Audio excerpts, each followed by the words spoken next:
오늘 우리가 함께 읽고 묵상할 본문에 기록되어진 변화산 변형 사건은 예수님의 공생의 가운데 이루어졌던 5가지의 사건, 성육신, 십자가의 죽으심과 부활, 그리고 승천과 함께 5대 사건 가운데 하나의 사건으로 성경에 기록되어져 있습니다.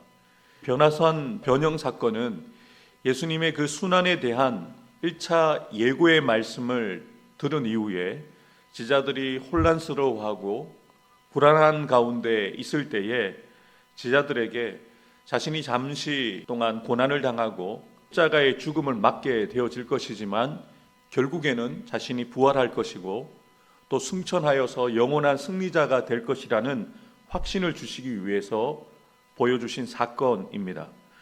또한 오늘을 제자로 살아가는 지금 이 새벽에 예수님을 주로 고백하며 살아가는 저와 여러분들에게 자신이 고난을 받고 십자가의 죽으심을 맞으신 것이 자신이 약해서가 아니라 또 타의에 의해서가 아니라 자신이 이미 그 모든 과정에 대해서 알고 있었고 스스로가 선택해서 그 길을 걸어가셨다는 것을 분명하게 알려주시기 위해서 확증해 주시기 위한 사건으로 보여주고 있습니다. 1절과 2절입니다. 또 그들에게 이르시되 내가 진실로 너희에게 이르노니 여기 서 있는 사람 중에는 죽기 전에 하나님 나라가 권능으로 임하는 것을 볼 자들도 있느니라 하시니라. 예수님께서 제자들에게 1차 십자가 순환 예고를 하신 이후에 제자들이 두려워하고 불안해하고 혼란 가운데 있을 때에 이렇게 말씀하신 거죠. 여기 모여있는 사람들 가운데 일부의 사람들은 하나님의 나라가 권능으로 임하는 것을 보게 될 것이다. 바로 이 사건이 변화산 변형 사건을 말하는 것인데요. 이 사람들이 바로 2절에 기록되어 있는 사람들이죠. 바로 이 말씀하신 엿새 후에 베드로와 야고보와 요한을 따로 데려가셔서 한 산에 올라가십니다. 그리고 그 산에서 변형이 되시는 것이죠. 마가 요한은 정확하게 이 변화산 사건이 일어난 때와 장소 그리고 그곳에 함께했던 사람들의 이름을 구체적으로 밝히고 있는데요. 그래서 이 사건이 지어낸 이야기가 아니라 두세 증인이 이 사건에 함께 참여하였던 실제 일어난 사건임을 분명하게 밝히기 위해서 언제 일어났는지 어디에서 일어났는지 그리고 그 사건에 함께했던 사람들이 누구인지 분명하게 밝히고 있는 것이죠. 베드로와 야고보와 요한. 그런데 생각해 보시면 베드로와 야고보와 요한이 이 사건에 대해서 직접적으로 언급하지 않습니다. 사실 마가 요한은 이 현장에 있었던 사람이 아니죠. 그런데 어떻게 이 마가 요한이 이 사건에 대해서 알게 되었고 기록했겠습니까? 마태도 그리고 누가도 어떻게 이 변화산 사건을 복음서에 남길 수 있었을까요? 분명히 베드로와 야고보와 요한이 자신이 경험한 이 사건을 예수님 부활 이후에 전했다는 거죠. 내가 보았고 들었고 경험했던 일이다 라고 하면서 다른 이들에게 전했기 때문에 마태도 들었고 또 마가 요한도 들었고 누가도 들었기 때문에 복음서에 기록했다는 거죠. 베드로와 야고보와 요한 가운데 누군가가 이 이야기를 전했기 때문에 이 내용을 기록하고 있는데요. 특별히 마가복음을 기록하고 있는 마가 요한은 베드로의 제자입니다. 또 바나바의 조카이기도 하고요. 바울의 동력자이기도 하죠. 그래서 베드로와 바울과 바나바에게 연결되어 있는 이 마가 요한이 베드로에게 직접 들었고 그리고 베드로가 경험한 내용들을 직접 들은 내용들을 기록한 내용이 바로 이 마가복음이거든요. 그래서 이 변형 사건을 우리에게 알려주고 있는 것이죠. 사랑하는 성도 여러분, 우리가 보고 듣고 경험한 것을 전하지 않으면 우리가 만난 예수님을 다른 이들에게 소개하지 않으면 그들이 알 수가 없습니다. 우리가 경험하지 못했던 수천 년 전의 사건을 2025년 10월 24일 금요일 이 새벽에 우리가 어떻게 보고 듣고 알게 되겠습니까? 전하는 자가 있었던 것이고 그리고 전한 내용을 기록한 이가 있었기 때문에 우리가 오늘 이 사건을 다시 한번 기억하고 이 사건이 주는 의미를 우리가 생각해 볼 수가 있는 것이죠. 부디 바라고 소망하는 것은 저와 여러분들에게 나타나 보여주시는 하나님의 그 역사들을 우리가 보고 듣고 경험할 뿐만 아니라 전하는 삶을 살아가는 저와 여러분들 되기를 주님의 이름으로 축복합니다. 분명하게 마가 요한이 베드로에게서 들은 그 변화산 사건을 구체적으로 설명하죠. 예수님이 어떻게 변형되셨는가? 3절과 4절입니다. 그 옷이 광채가 나며 세상에서 빨래하는 자가 그렇게 희게 할 수 없을 만큼 매우 희어졌더라. 이에 엘리야가 모세와 함께 그들에게 나타나 예수와 더불어 말하거늘. 그곳에 엘리야와 모세가 나타났다는 것, 그리고 예수님의 옷이 희게 되어졌다라는 것을 구체적으로 표현을 하고 있는 것이죠. 그리고 예수님께서 변형되신 이후에 예수님과 대화를 나누셨던 대상을 분명하게 밝힙니다. 율법을 대표하는 모세, 예언을 대표하는 엘리야가 예수님과 대화하셨다라고 소개를 하는데요. 마가복음에는 어떤 내용으로 서로 대화를 나눴는지를 기록하고 있지 않지만 누가복음에는 예수님과 모세와 엘리야가 서로 나눈 대화에 대해서 분명하게 밝히고 있습니다. 누가복음 9장 31절입니다. 영광 중에 나타나서 장차 예수께서 예루살렘에서 별세하실 것을 말할세. 세 분이 함께 나누었던 이야기는 이제 며칠 후에 예수님께서 예루살렘에 올라가시게 되어지면 그곳에서 죽음을 맞으실 것에 대해서 이야기하셨다는 겁니다. 특별히 별세라는 이 단어가 헬라어로 엑소도스라는 단어가 쓰였습니다. 의미는 바로 나가다라는 의미입니다. 출애굽기를 엑소도스라고 하잖아요. 나가다라는 의미를 갖고 있거든요. 그래서 예수님의 죽으심을 구약의 출애굽 사건과 비교하고 있는 거죠. 이스라엘 백성들이 애굽에서 종살이해 오다가 하나님의 전적인 은혜로 모세를 통해서 이스라엘 백성들을 출애굽시키신 것처럼 예수님의 죽으심의 사건이 영적으로 죽어 있는 자들을 구원해내신 영적인 출애굽, 엑소더스 사건이라는 것을 분명하게 알려주고 있는 것이죠. 예수님이 십자가에서 우리를 대신하여 죽으심으로 죄와 허물로 죽었던 우리를 구원받고 하나님의 백성이 되어지고 하나님의 영광에 참여하게 되었다는 것을 분명하게 알려주고 있는 것이죠. 구약의 율법과 예언을 대표하는 모세와 엘리야가 예수님과 함께 했다는 것, 그리고 예수님과 함께 예수님의 죽으심에 대해서 이야기 나눴던 것은 바로 예수님께서 구약에서 예언되어진 하나님의 그 예언의 말씀들을 완성하시고 성취하시는 분이라는 것을 상징적으로 보여주기 위해서 이 변화산 사건을 통해서 그것을 분명하게 전하고 있는 것이죠. 5절과 6절입니다. 베드로가 예수께 고하되 납비여 우리가 여기 있는 것이 좋사오니 우리가 초막 셋을 짓되 하나는 주를 위하여 하나는 모세를 위하여 하나는 엘리야를 위하여 하사이다 하니 이는 그들이 몹시 무서워함으로 그가 무슨 말을 할지 알지 못함이더라. 그 현장에 있었던 베드로와 야고보와 요한이 이전에 경험하지 못한 그 영광스러운 그 광경을 바라보면서 얼마나 놀랐겠습니까? 그리고 그때 당시에 그들이 가졌던 감정에 대해서 몹시 무서워했다. 그 감정을 누가 이야기했겠습니까? 베드로가 그때 감정을 기억해내면서 이야기했기 때문에 마가 요한이 기록했겠죠.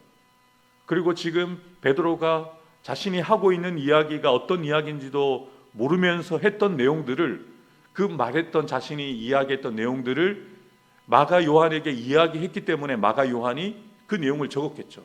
하나는 주를 위하여, 하나는 엘리야를 위하여, 하나는 모세를 위하여 초막셋을 짓겠습니다 라는 말을 내가 그때 했었다.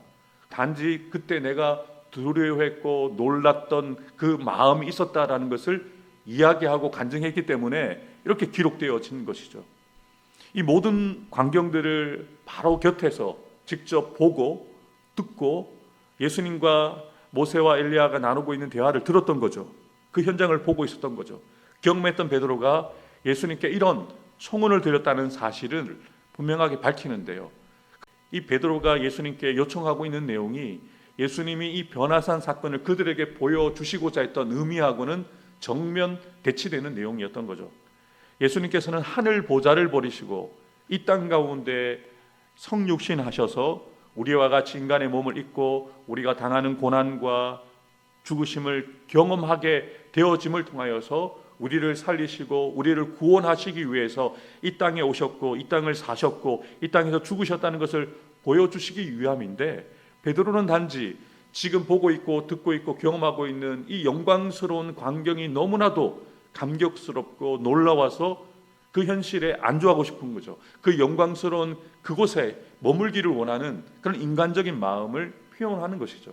예수님의 마음과는, 베드로가 고백하고 있는 내용과는 정말 맞지 않았던 거죠. 거리가 멀었던 내용이었던 것을 보게 되어집니다. 그런데 그때 마침, 우리 7절 말씀 함께 읽도록 하겠습니다. 마침 구름이 와서 그들을 덮으며 구름 속에서 소리가 나되 이는 내 사랑하는 아들이니 너희는 그의 말을 들으라 하는지라. 베드로가 예수님께 이 요청을 하고 있을 때 마침 구름이 그들을 덮고 구름 가운데서 영광스러운 음성이 들려온 거죠. 이는 내 사랑하는 아들이니 그의 말을 들으라. 아무 생각 없이 말하지 말고 너희들은 내 사랑하는 아들 예수의 말을 들으라 라고 하나님이 직접 말씀하신 거예요. 얼마나 놀라운 영광스러운 현장입니까? 하나님께서 예수님이 자신의 사랑하는 아들이라는 것을 분명하게 밝히시고, 그리고 그분이 말씀하시는 내용에 토달지 말고 이해되지 않고 또 당황스럽긴 하겠지만 그분의 말씀을 듣고서 그 말씀을 따르라는 거예요. 왜 이 말씀을 하나님이 직접 이 제자들이 하시는 걸까요? 예수님과 3년 동안 함께했던 제자들도 예수님의 말씀에 지금 이해 충돌이 일어난 거예요. 예수님이 십자가의 죽으심을 얘기를 했는데 불안해하고 있었잖아요. 혼란스러워하고 있었잖아요. 그리고 그것을 인정하지 않으려고 했잖아요. 그래서 하나님이 직접 말씀하신 거예요. 그냥 분석하지도 말고 이해하지도 말고 그의 말을 그냥 따르라. 나중에 그 의미를 알게 될 것이기 때문에 순종하라고 말씀하시는 거죠. 이 모든 영광스러운 상황이 마무리되고 그곳에 있었던 이 세 명의 제자들은 예수님께서 하나님의 아들이라는 것을 분명하게 알게 되어지는 거죠. 이미 이전에 베드로가 예수님에 대해서 주는 그리스도시요 살아계신 하나님의 아들입니다라고 고백하였지만, 직접 이 놀라운 사건을 통해서 하나님께서 주신 그 영광스러운 음성을 통해서 분명하게 알게 되어졌다는 것을 우리가 알 수가 있습니다. 이에 제자들은 예수님에 대한 확신을 가지게 되는 거죠. 그리고 이 확신을 가지고 나머지 제자들에게 그 예수님의 말씀을 들으라는 이야기를 전했겠죠. 비록 변화산 사건에 대해서는 예수님이 부활한 이후에까지는 이것을 다른 이들에게 알리지 말라고 하셨기 때문에 자신이 변화산에서 무엇을 보았고 들었고 경험했는지를 이야기는 할 수는 없었습니다만, 자신이 그곳에서 가지게 되었던 그 확신을 가지고 제자들에게 예수님이 하나님의 아들이시다라는 것을 분명하게 제자들에게 알려주었겠죠. 그리고 이제 이후에 변화산 사건이 마무리되어지면서 내려오게 되어지는데요. 8절을 보면 오직 예수와 세 사람의 제자들만 남았다라고 이야기를 합니다. 그리고 그들이 이 변화산에서 내려올 때에 예수님이 경고하신 거예요. 예수님이 죽은 자 가운데서 살아날 때까지는 너희들이 보고 듣고 경험한 것을 얘기하지 마라. 그래서 얘기하지 않았을 것입니다. 그리고 이후에 정말 예수님이 부활하신 이후에 다른 이들에게 이 이야기를 전했기 때문에 마태가, 마가가, 누가가 이 사건을 복음서에다가 기록한 것이죠. 그리고 제자들이 물었습니다. 그때 당시에 서기관들이 엘리야가 먼저 와야 된다라는 이야기를 하고 있었던 것 같아요. 그래서 예수님이 정확하게 이야기하신 거죠. 그 엘리야가 먼저 왔다. 그 엘리야가 바로 세례 요한이었다라는 것을 밝히 알려주셔서 제자들도 서기관들처럼 확신이 없었는데 애매한 것을 예수님이 정리해 주셔서 밝히 알게 하신 것이죠. 사랑하는 성도 여러분, 우리에게도 이런 영광스러운 사건들이 우리 가운데 있기를 주님의 이름으로 축복합니다. 특별히 우리 개인뿐만 아니라 우리 교회 가운데도 주님께서 따로 부르시고 세우셔서 베드로와 야고보와 요한에게 이 영광스러운 경험을 하게 하신 것처럼 우리도 이런 경험을 해야 됩니다. 우리 교회도 이런 경험을 해야 합니다. 그래야 우리가 보고 듣고 경험한 이 영광스러운 것들을 다른 이들에게 전할 수 있기 때문이죠. 분당 우리 교회 이찬수 목사님의 쓰신 책 가운데 오늘 새롭게 살 수 있는 이유라는 책이 있습니다. 그 책에서 이찬수 목사님께서 개척 초기에 어려운 일이 있었던 그 일들을 떠올리면서 자신이 목회 초기에 어떻게 그 어려움을 이겨냈는지를 기록하고 있는데요. 목사님이 너무 힘들어서 주중에 빈 예배당에서 눈물로 기도할 때가 많았다고 합니다. 그런데 이찬수 목사님은 목회 초기에 힘들 때 기도할 때마다 하나님 저에게 말씀의 은사를 좀 주십시오. 목회 잘하게 해 주십시오라고 기도도 많이 했는데 그보다 더 많이 드렸던 기도가 있었다는 거예요. 그 기도는 바로 하나님의 영광을 구하는 기도였다는 겁니다. 기도할 때마다 이렇게 기도했다는 것이죠. 하나님, 이 미천한 종에게 하나님의 영광이 나타나게 해주시기를 원합니다. 이 미천한 종에게 하나님의 영광을 보여주시기를 원합니다. 그리고 장차 종이 누리게 되어질 완전한 하나님의 영광을 놓치지 않게 하옵소서. 사실 이찬수 목사님께서 개척 초기에 얻은 결론은 현실의 어려움만 놓고 기도하기보다는 본질적으로 하나님의 영광을 바라고 구하면 하나님께서는 현실의 어려움을 이길 힘을 주실 뿐만 아니라 본질적인 회복을 주시고 또 하나님의 영광을 나타내 보여주신다는 것을 확신 가운데 하나님이 주셨다는 것이죠. 사랑하는 성도 여러분, 저와 여러분들도 부러워만 하지 마시고요, 이 세 명의 제자들처럼 우리에게도 이 영광을 경험하게 해달라고 기도해야 합니다. 또 부족한 종을 위해서도 정한호 목사가 그 영광을 보게 하시고 듣게 하시고 경험하게 해주셔서 지어낸 이야기가 아니라 보고 듣고 경험한 영광스러운 하나님의 일들을 직접 본 것을, 들은 것을, 경험한 것을 전하는 종이 되게 해달라고 기도해 주셔야 합니다. 또한 우리 교회를 위해서도 기도할 때 그저 예배 드리는 것으로 충분하지 않고 예배 가운데 임재하시는 하나님의 영광을 보고 듣고 경험한 것들을 나누고 전하는 교회가 될 수 있도록 하나님의 영광을 구해야 한다는 것이죠. 요한복음 12장 27절과 28절을 보면 주님께서 이렇게 기도하십니다. 지금 내 마음이 괴로우니 무슨 말을 하리요? 아버지여, 나를 구원하여 이 때를 면하게 하여 주옵소서. 그러나 내가 이를 위하여 이때에 왔나이다. 아버지여, 아버지의 이름을 영광스럽게 하옵소서 하시니 이에 하늘에서 소리가 나서 이르되 내가 이미 영광스럽게 하였고 또 다시 영광스럽게 하시니. 놀랍게도 예수님께서는 가장 고통스러울 때에 이런 기도를 드리셨어요. 하나님의 영광을 구합니다. 영광을 보게 하시고 영광을 제자들에게 보여달라고 기도하셨던 거죠. 그리고 제자들은 그 영광을 보았고 들었고 경험하였기에 그들이 남은 평생을 부활하신 주님을 전하는 영광스러운 삶을 살다가 죽음을 맞게 되어진 것이죠. 저와 여러분들도 아버지의 뜻대로 되어지기를 기도하면서 하나님의 이름이 저와 여러분들을 통해서 영광 받으시도록 그렇게 기도해야 합니다. 오늘 이 새벽에 주신 말씀을 기억하면서 우리도 이렇게 기도하기 원합니다. 거룩한 주의 영광이, 하늘의 영광을 우리가 날마다 보고 듣고 깨달아 전하는 그 은혜를, 그 능력을 우리에게 허락하여 주옵소서. 그리고 우리 부산로 교회에서 드려지는 모든 예배를 통하여 거룩한 영광이 나타나서 그것을 보고 듣고 깨달아 세상 가운데 그 영광을 나타내 보여주는 우리 부산로 교회와 성도들 되게 해달라고 기도하는 저와 여러분들 되기를 주님의 이름으로 축복합니다. 기도하겠습니다.